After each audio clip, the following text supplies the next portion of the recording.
unlikely things can be a real help while you're revising.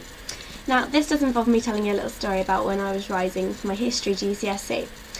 I was really panicking about it, and we were studying the American West, particularly the landscape of the American West, and I was really, really anxious about doing the exam the next day.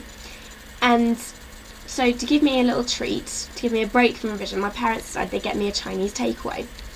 And my dad kept telling me, put your book down and just eat, don't revise while you're eating. But I kept on with it, and I was reading all my notes while I was eating. And then the next day when I was doing the exam, it was around lunchtime, I sort of thought, I really fancy that Chinese again. And then suddenly I was thinking about the food that I'd been eating, and the notes that I was reading whilst eating all came flooding back to me because I was remembering the food.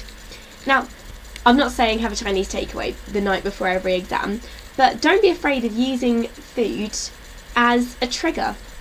So if you have, a big meal the night before that's got a variety of different dishes, like a tapas meal sort of thing, then you can associate different foods with different facts. So don't be afraid of using things like that. I mean, I know it sounds silly, using food as a trigger, but if it works for you, then go for it, use it. I found it very useful. I mean, I always get hungry around midday and can't focus on anything else for a while. So if I associate the facts with the food, then if it comes to a lunchtime exam, I will always end up thinking about what I was reading while I was eating. It's a silly little trick, but if it works for you, go for it.